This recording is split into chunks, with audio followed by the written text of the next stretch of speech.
Hey guys, this is Lauren Schwartz from the Loft 325. For those of you who don't know me, I am a creative director and creative strategist for paid media. So today I wanted to talk about UGC. I wanted to talk about the proper way of actually shooting UGC.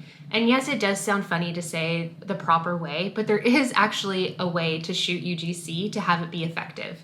Like I said, I work with a handful of clients, and one of the biggest things that we've been utilizing in 2020 and 2021 is UGC.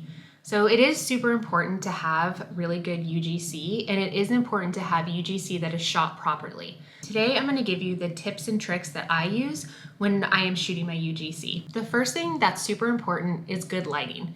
There are a lot of times when people will shoot UGC and either they don't have like really good sunlight coming in, or it's really dark and hazy and it's kind of hard to see and you get really bad casting shadows.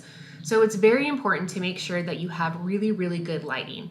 The second important thing when shooting UGC is making sure that you have your product within the frame.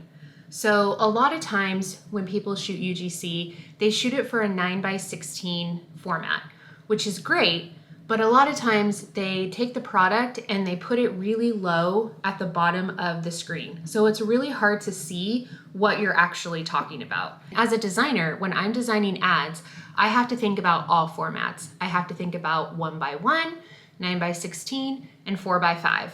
Not every platform has the same dimensions, and so making sure that you shoot the proper format is really, really important. Again, it's great to have the 9:16 format, but make sure that you're keeping your product within a square frame. So when you think about it, think about having a box that kind of goes around your head.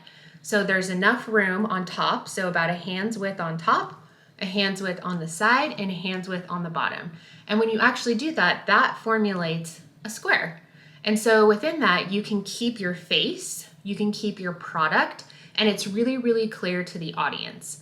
Also, that's super important, is that I also have to think about copy on the top and copy on the bottom. So a lot of times, when I get my UGC back from people, there's a lot of times people will be talking with their hands and they're so excited, which is great, but then they take the product and they move it down below the box. So a lot of times, when I have to expand the video to make it a square image, either I'm cutting off the person's face or I have to cut off the product. And so a lot of times if I have to, move it up in order to cut off the person's head, it looks weird when you're talking to a person like this. And then it's also weird if you can't see the product. You're kind of like, oh, like, what's going on down there? I want to see the product. But you can't see it because it's below the box. So it's always super important to make sure that you have that box around you. And with that, it's also good because, like I said, copy. So a lot of times I have to put copy on the bottom, talking about either what the product's about, or I have to add in captions to make sure that, if the sound is off, people can understand what you're talking about. And you have to think about the native feed or the native, assets that kind of go along with all of the different, feeds. With Snapchat, you have text on the top, you have text on the bottom. Same with IG stories. You have your brand information on the top and you have your brand information on the bottom, or a swipe up or shop now. So a lot of times if you're too high up or too low down, again, it makes it so that I have to work harder and figure out a better way to kind of show the product, show your face, making sure that I get all the copy on there and I get all the captions on there without it being so jumbled up that you can't see anything. So it's super, super important to just understand that you have this box around you to keep as much as you can within the box. Product, like I said, you can show the product here, like anything that you can to work within your box. That's the most important thing. The third thing that I would say is different angles. You can also move your phone in different angles, but still keeping it within your box. So as long as you have the product within that little box, as long as you kind of can keep it that way, if you kind of turn the phone a little bit and you're, having some different angles, that's great. Any sort of different angles is always fun to have. But again, just making sure that you're keeping it there so that as you kind of turn, it's, everything is still within focus. And then if I need to actually expand it to these different sizes, then I have the option, and yet everything is still in the middle. The fourth thing I would say is making sure that you have some sort of script written for yourself.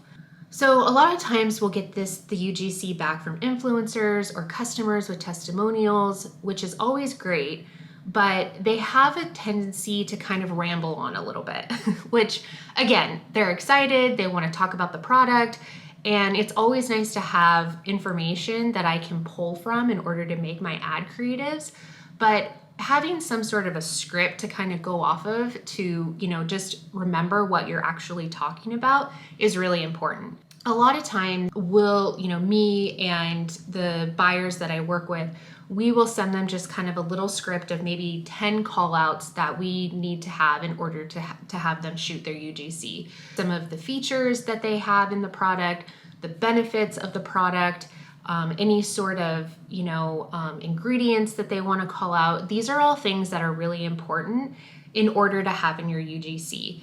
And if you have some sort of a script kind of written out to talk about, it makes it easier for you to remember as you're talking to the camera to make sure that you're calling out these points to the audience as well.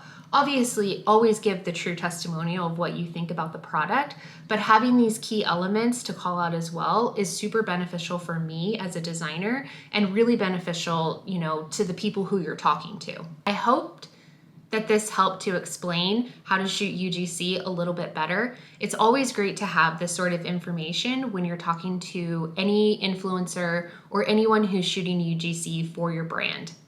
I'm gonna go ahead and link at the bottom a little tutorial of a video that I shot that kind of, again, you can send it to anyone who's shooting UGC for you, and it kind of gives them, the dimensions of how to hold their phone when they are shooting that content for you. So I hope this was great, and I hope you guys learned something from it, and if you have any questions, comment below. Thanks, guys.